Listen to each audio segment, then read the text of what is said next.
Shalom saudara, kita harus bersyukur kepada Tuhan yang selalu menyertai kita, memampukan kita hingga saat ini. Suatu ketika, ada seorang anak yang sedang bermain di sebuah taman. Saking asiknya bermain, sampai-sampai tidak sengaja ada serpihan kayu kecil terselip di ujung jari anak ini. Namun, anak ini tidak langsung mencabut potongan kayu kecil itu. Dia masih membiarkannya berhari-hari hingga berminggu-minggu lamanya. Beberapa waktu berikutnya, seorang anak tadi bermain dengan teman lain. Dan tanpa disadari, teman itu menyentuh tangan hingga jari anak ini. Lalu apa yang dia lakukan? Mendadak anak ini kesakitan luar biasa. Dia melampiaskan kemarahannya kepada teman yang tadi, saudara. Sebetulnya, rasa sakit yang dialami oleh anak tadi bukanlah karena sentuhan atau senggolan yang dialaminya. Namun karena ada serpihan kayu kecil yang masih terselip di jari-jarinya yang dibiarkan berhari-hari hingga berminggu-minggu lamanya, saudara. Demikian juga kehidupan kita, saudara. Sebetulnya luka itu terjadi di masa lalu kita.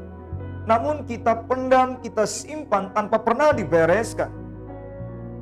Dan tiba-tiba kita menjadi sangat marah ketika ada seseorang di hari-hari ini yang secara tidak sengaja menyentuh luka tersebut. Kita terluka di masa lalu dan tidak pernah dibereskan.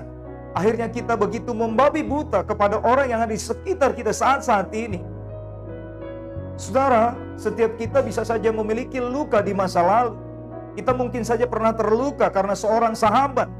Kita bisa saja terluka mungkin karena pasangan kita di masa lalu.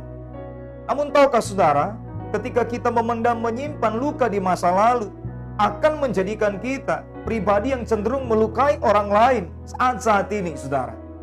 Di sisi lain, saudara, ada orang yang mungkin kita pernah temui atau barangkali diri kita sendiri yang secara tiba-tiba seolah menjadi pribadi yang misterius. Mungkin saja dikarenakan karena kita atau orang tersebut tidak siap menceritakan, terbuka akan masa lalunya. Mungkin dikarenakan karena masa lalu ini terlalu pahit, terlalu menyakitkan. Ada kebenaran firman Tuhan yang saya harapkan akan menguatkan setiap kita, menyembuhkan setiap luka kita. Mazmur 147 ayat ketiga berkata demikian. Ia menyembuhkan orang-orang yang patah hati dan membalut luka-luka mereka.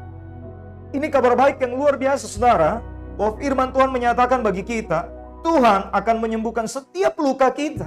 Tuhan akan membalut setiap luka kita. Entah itu terjadi di masa lalu dan begitu menyakitkan. Alkitab menyatakan Tuhan akan memulihkan setiap luka kita. Maka hari ini saudara yang terkasih, saya menyampaikan bagi setiap kita, sekalipun kita memiliki luka di masa lalu, kegagalan di masa lalu, hari ini mari akui di hadapan Tuhan.